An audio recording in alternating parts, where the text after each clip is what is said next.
maksud dari Panti Asuhan Al-Wasdiyah kita ini, itu tujuannya secara visi dan misi itu seperti apa sih Bang sebenarnya?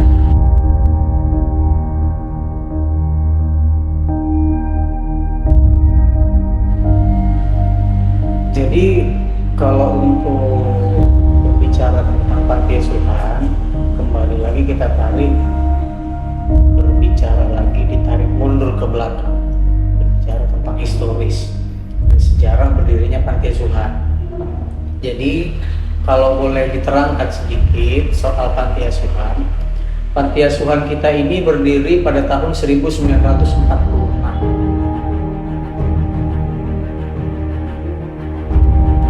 Jadi panti asuhan kita ini termasuk yang tertua untuk di Sumatera Utara.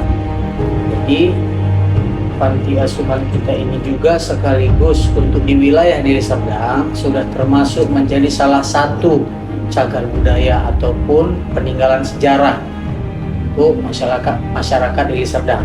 Mengingat nilai historisnya panti asuhan ini itu begitu besar dan juga begitu kental gitu. Jadi panti asuhan ini didirikan pada tahun 1946 oleh almarhum Haji Dumeri Ilyas, yaitu orang tua dari pimpinan yang sekarang memimpin di panti asuhan kita, yaitu Ibunda Hajah Ulemi Dumeri. Beliaulah sekarang yang menjadi pimpinan di sini. Panti asuhan ini dulu didirikan oleh ayah beliau yang sudah meninggal. Jadi panti asuhan ini dulu didirikan di atas tanah yang diwakafkan. Jadi ini dulu tempat lingkungan panti asuhan ini sebelumnya adalah tempat tinggal raja pada masa itu, Raja Kesultanan Serdang, yang pada saat itu yang mewakafkan ke ayahnya nenek selaku yang penerima wakaf pertama kali. Yang mewakafkan itu adalah salah satu istri daripada raja yang ada di wilayah Serdang ini, yang bernama Hajah Tengku Darwisyah, almarhumah Hajah Tengku Darwisyah.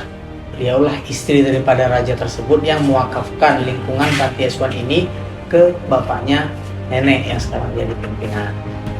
Jadi berbicara visi dan misi panti asuhan ini didirikan itu untuk apa?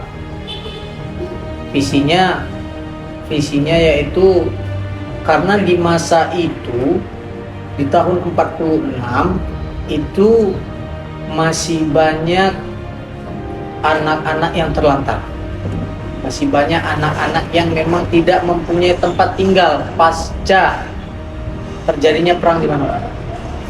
Perang dan juga istilahnya kayak keributan. Kalau misalnya kita tahu sebelum tahun 65 kita sempat diserang dengan yang namanya PKI dan lain-lain seperti itu. Jadi ada anak-anak yang memang mereka tidak mempunyai tempat tinggal dan mereka memang harus dirawat untuk supaya apa? Mereka bisa hidup, melanjutkan hidup ke depannya dan mendapatkan apa yang harus mereka dapatkan. Dan untuk misinya apa? Panti asuhan ini didirikan supaya anak-anak tadi bisa tetap bersekolah dengan baik, dapat tempat tinggal yang baik, dan juga dari panti asuhan ini juga mereka bisa melanjutkan apa yang mereka cita-citakan. Kurang lebih seperti itulah perjalanan historis dan juga yang menjadi visi dan misi berdirinya panti asuhan yang didirikan oleh almarhum Haji Dumeri Ilyas. Kurang lebih seperti itu. Pendidikan seperti apa? Apakah mereka juga difasilitasi dengan pendidikan formal dalam panti kita ini atau pendidikan informal atau non formal?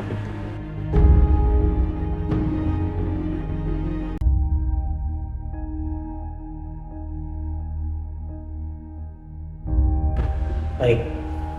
Jadi kalau berbicara di tahun 46-an, kita berbicara ke masa lalu nih.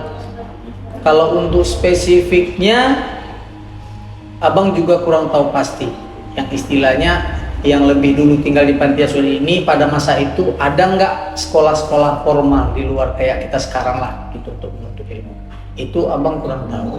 Tapi kalau untuk yang saat ini, untuk anak-anak yang sekarang diasuh atau mungkin berbicara 10 atau 20 tahun belakang, anak-anak yang kita asuh sampai besar, dari kecil sampai besar, alhamdulillah semuanya mendapatkan pendidikan baik itu sekolah formal dan juga non formal. Formal mungkin seperti kita sekolah di kebanyakan tempat sekolah yang lain gitu kan, mereka ada guru yang khusus mengajarkan mereka di tempat mereka sekolah, dan ada juga pendidikan non formal seperti kegiatan tambahan, ngaji, les dan lain-lain yang itu semuanya dilaksanakan di lingkungan panti asuhan seperti itu. Gimana? Kalau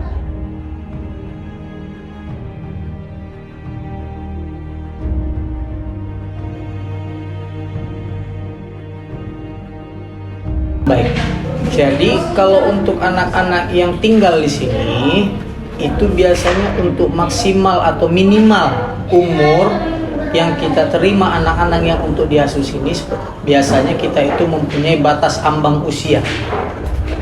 Kita kalau untuk prasyaratnya, untuk salah satu persyaratan kita mengasuh anak-anak di sini, menyesuaikan juga dengan SDM dan juga tenaga pengurus yang ada di sini, termasuk Abang.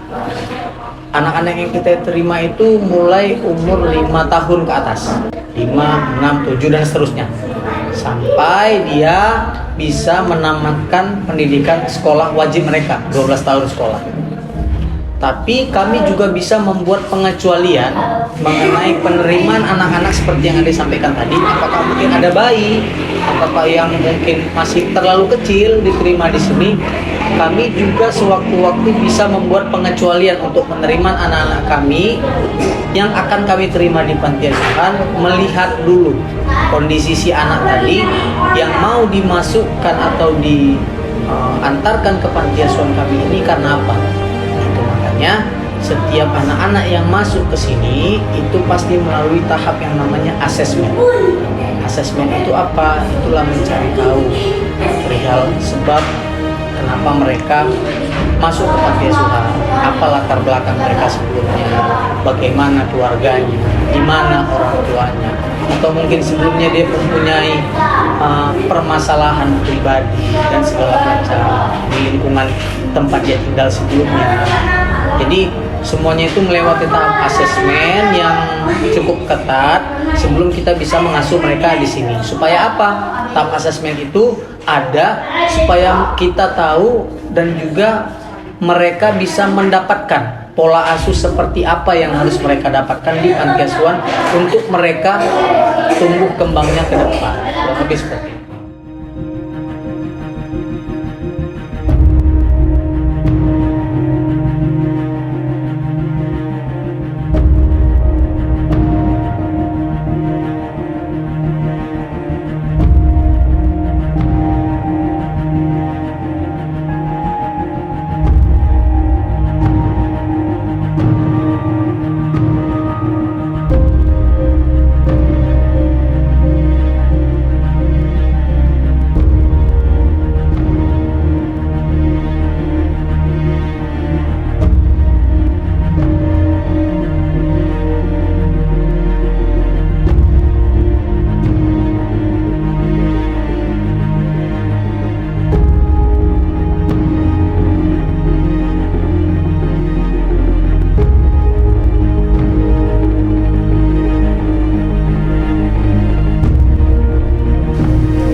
Baik, seperti itulah sejarah dan penerapan pendidikan di Panti Asuhan Al-Wasliyah.